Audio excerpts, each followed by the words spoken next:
Hi, and welcome to Reasonable and Necessary, Australia's premier podcast series on everything you ever wanted to know about the National Disability Insurance Scheme. Brought to you by the Summer Foundation.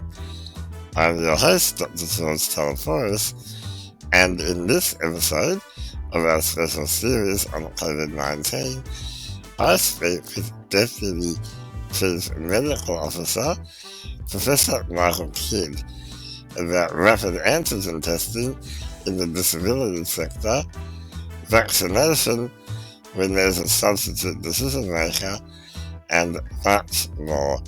Check it out. Hi Michael, thanks for joining us. Thank you, George. It's great to have the opportunity to be with you today. Now, for people that don't know, can you tell us about your role as the Deputy Chief Medical Officer? Yeah, I'm happy to do so. So I'm a medical practitioner. I'm a general practitioner by background. I joined the Australian Government Department of Health in March last year, just as the pandemic was beginning. I came back to Australia from overseas. I was working overseas as director of the World Health Organization Centre for Primary Care, based in Canada. And my role as Deputy Chief Medical Officer is to provide medical advice to the Australian Government and to the Department of Health, particularly on the development of health policy and on the development and rollout of health programs. And as you can imagine, during the COVID-19 pandemic, we've been very busy developing a lot of health policy on the run as this pandemic has unfolded here in Australia and around the world. My particular area of expertise and responsibility is in primary healthcare, primary care and general practice, so healthcare outside of hospital settings. And of course, much of the work that we're doing with COVID-19 is occurring out in the community. It's the public health measures, it's the vaccination programs, it's the testing, it's the care for people with COVID who don't need to be hospitalised. So it's been a very busy time. I've been working with a lot of stakeholder groups, and of course, you and I have been involved with the Disability Advisory Committee, providing advice to the Australian Government. But I've also been involved with many other stakeholder groups, making sure that the voices of the people of Australia are informing the national healthcare policy at this really challenging time.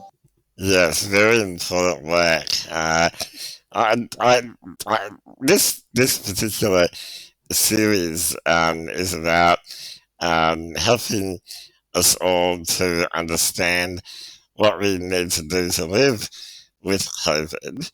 And I just wanted to ask you, as our Chief Medical Officer, or Deputy Chief Medical Officer, what do people with disabilities need to do to prepare for a situation, for example, where we or someone in our household or in our support team becomes COVID positive?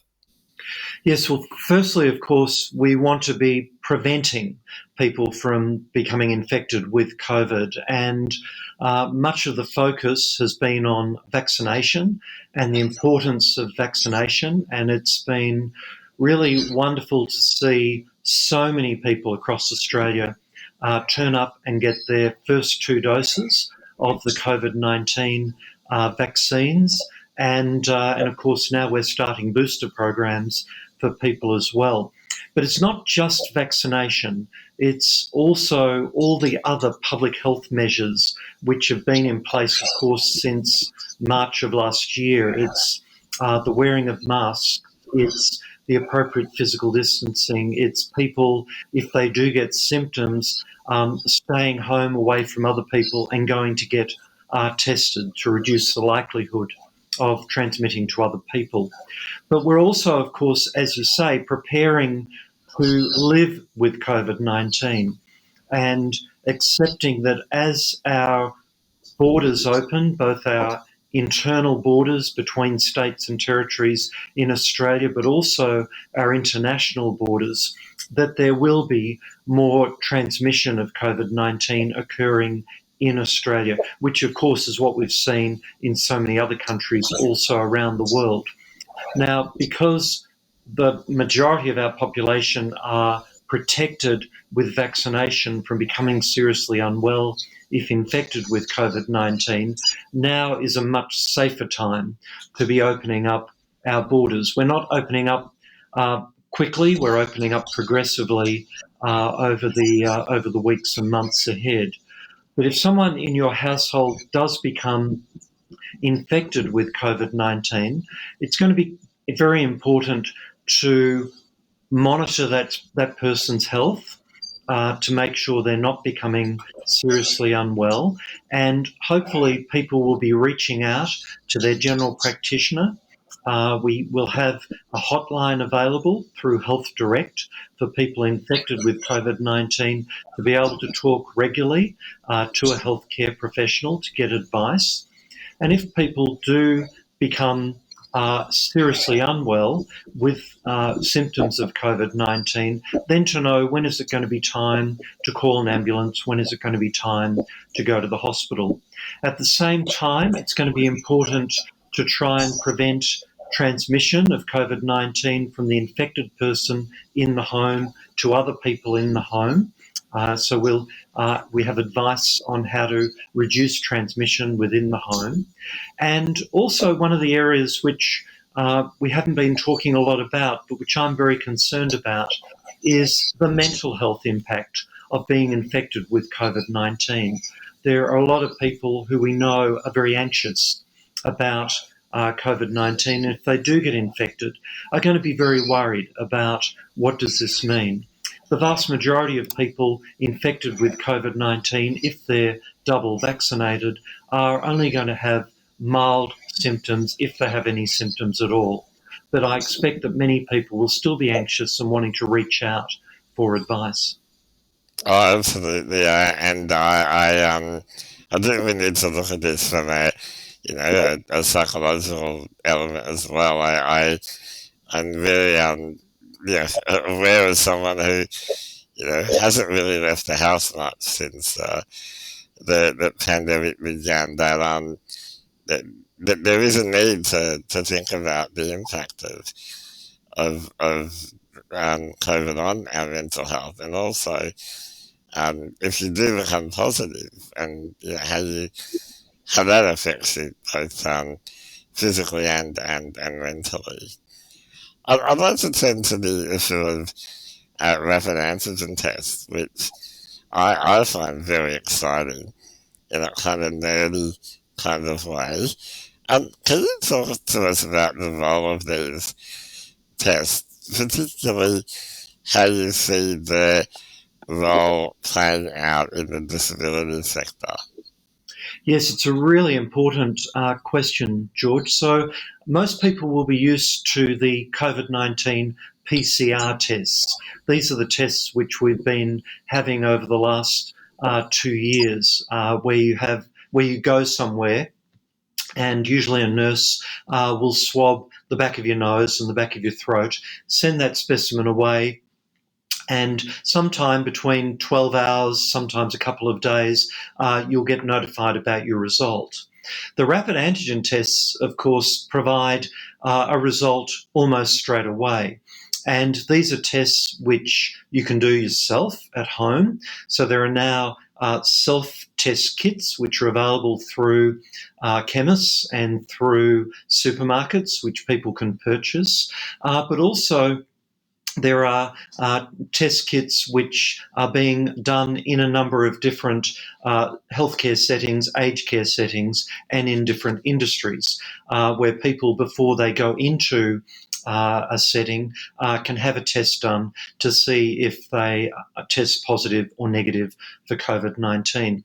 The rapid antigen tests, they're not quite as accurate as the traditional tests that we've been using, but they're still a very valuable tool in helping to screen out someone who may be positive with COVID-19 from coming into a setting and putting people at risk. We're still working out where will be the most appropriate settings for the use of these tests, how often they would be sensible to do, and of course who pays for the tests to be done. I mean, you can pay yourself by purchasing the tests from the chemist or the supermarket, but if they're being used, for example, in a hospital or an aged care or disability care facility or a school, who would be paying for those tests? But I expect we're going to see quite a big uptake of the tests. It may be, George, that people with disability in their own homes or in a group home would like the people coming into your home each day to do a rapid antigen test before coming into the home. And of course, this is going to be important where there is significant community transmission of COVID-19 occurring in your state or in your territory. So at the moment, for example, in Victoria, where there's around 1,000 cases being diagnosed a day, there may be a good argument for the people coming into your home to do a rapid antigen test each day, or if they're coming in each day, every 2 or 3 days. And of course, if someone has a positive rapid antigen test, then they should not come into the facility or into your home. They should go home. They should get a formal PCR test to confirm whether or not they have COVID-19. So I started doing rapid antigen testing with my support workers, and I've done a bit of research, and I've said do it every 3 days because I understand that that's a good number of days. And I then think to myself, if I'm double vaccinated, I'm actually triple vaccinated now, but if they're all double vaccinated, if the rapid antigen tests, show that there's a negative result, then it really does put my mind at ease, which has been part of the problem that I'm constantly stressing out about it because I live in Victoria where, we love COVID down here. But does that mean that I can be more relaxed when it comes to social distancing or the use of masks? I mean, what do we do when we come to a point where there's, different kinds of things that are available to us? Do we keep doing all of them, or can we get a bit more relaxed? Look, I think at the moment we're in a transition phase with COVID-19. So we've been in a position in Australia where we've tried to keep COVID-19 out of our country, and then we've gone through the phase of vaccinating and offering vaccines to everybody who's in Australia. And now we're moving to a phase where we expect we will get more cases of COVID-19 in the community, and we will start to live with COVID-19. And I think that while we're going through this transition phase, it's still going to be important to adhere to some of the other public health measures as well. So yes, vaccination of the person with disability and their care workers, their visitors and others is very important. The rapid antigen tests add that extra level of confidence, but also I think the importance of hand hygiene, which we've been doing since the beginning of the pandemic, the importance of masks, because masks again are another added protection against transmission of COVID-19. And of course, very importantly, if someone has symptoms, no matter how mild, of flu or fever or cold, that they stay away and that they arrange to get a formal PCR test carried out. So I think it's this combination of protective measures which are going to be really important So I would still be asking people to wear masks. I think obviously if people are providing care, then the physical distancing, of course, is not possible much of the time. But washing their hands scrupulously, wearing their mask, and the testing as appropriate. Let's talk about boosters if we can. So when should we have boosters? And I understand that that that even though vaccination is compulsory for support workers, boosters are not compulsory. What do you think about that? Yes, so really important thing to focus on at the moment. So, for most people in Australia, if they get 2 doses of a COVID 19 vaccine, they're currently regarded as being fully vaccinated.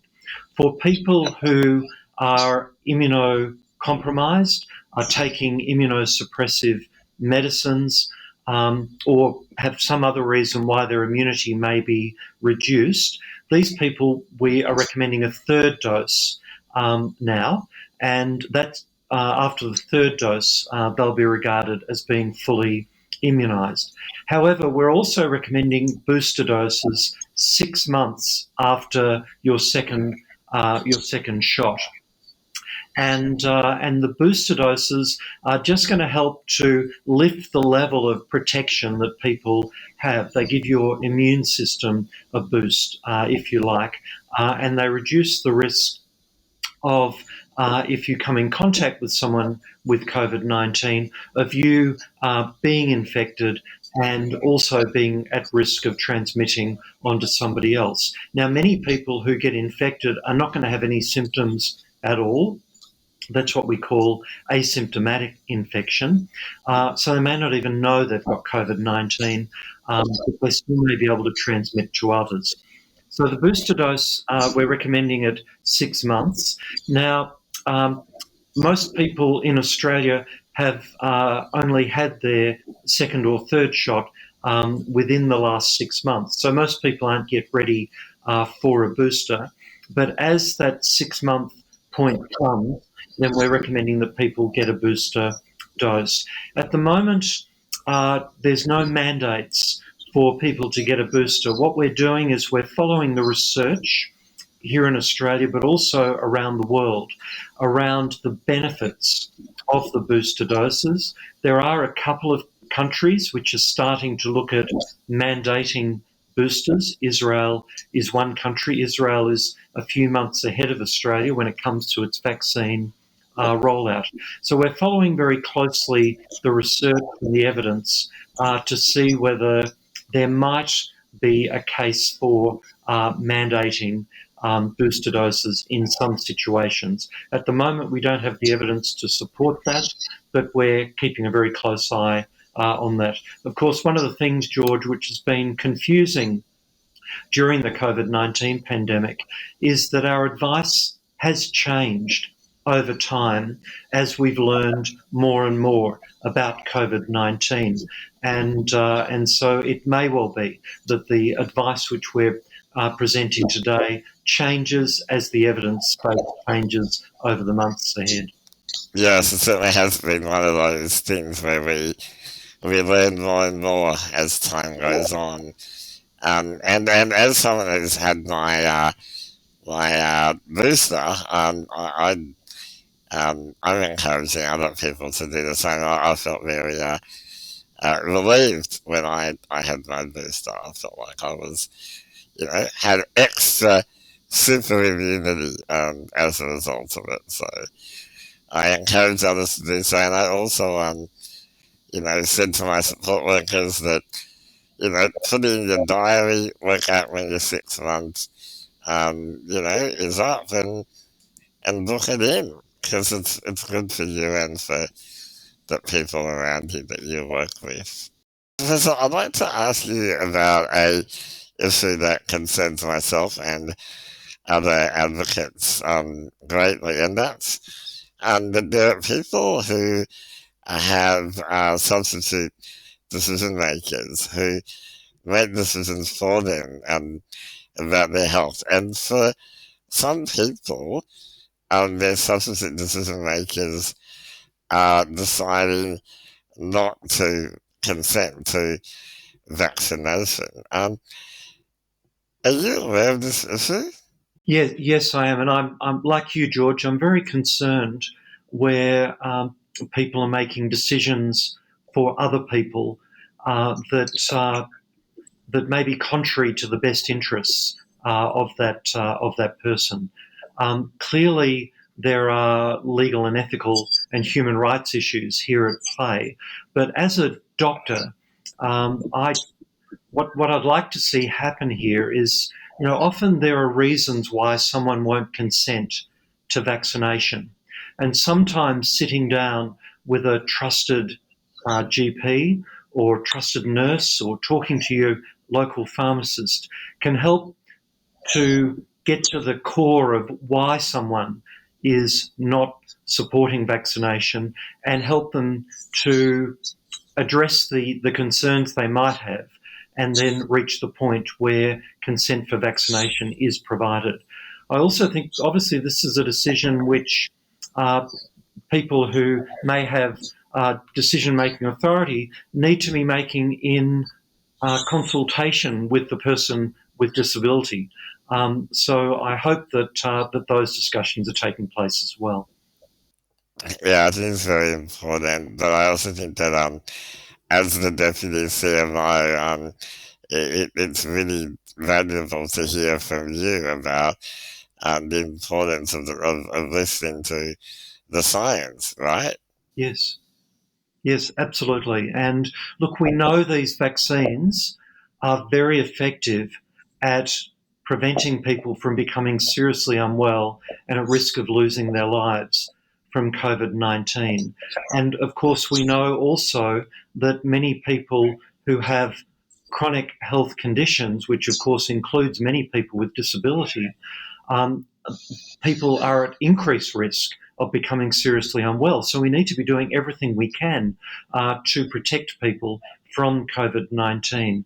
So I really encourage, if people have questions about vaccinations, about the safety of the vaccinations, to talk to your trusted GP, talk to your pharmacist, talk to the nurse at your local practice, and talk through the issues. And what we find is that often, if people have that conversation, then they reach a point of being comfortable about having the vaccination themselves and of consenting to their loved one to have the vaccination.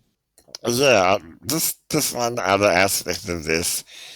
What advice do you have for the sector, the people who work alongside families where there's this vaccine hesitancy?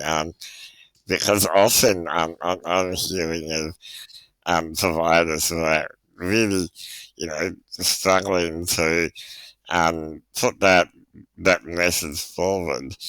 Do you have any words of advice for them? Yes, look, what we've been doing, we've had a number of providers who've told us how distressed their staff are when people who they're providing care to have not been vaccinated and protected, and that's especially in places where we currently have community transmission, like in Melbourne and Sydney, but also in other parts of the country where we expect we're going to have community transmission over the weeks and months ahead.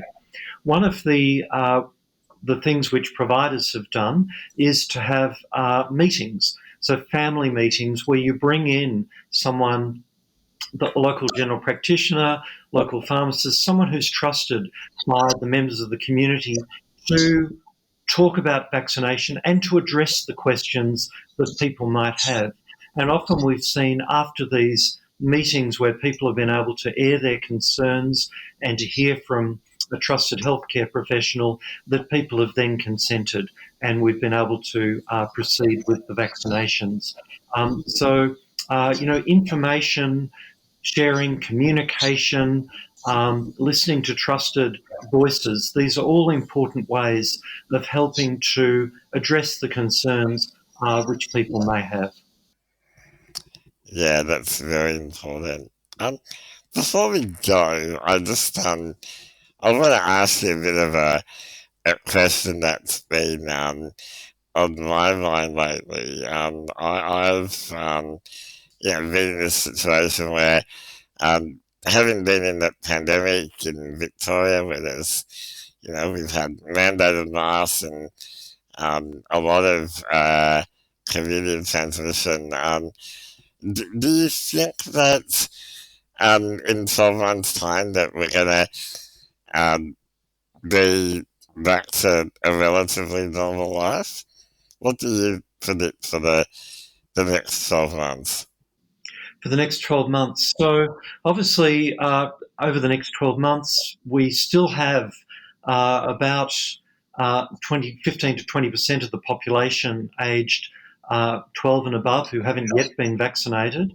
And obviously, we'd like to see all those people be vaccinated and protected as well. We're going to have the boosters rolling out, of course, and just like you, I'm very keen to see people get their booster vaccine 6 months or so after they've had their second shot. We don't know what's going to happen with COVID-19. So a year ago, the Delta variant appeared, and that really created a disruption to many of our plans. We may see more variants start to appear around the world, and we'll be keeping a close eye on that in Australia.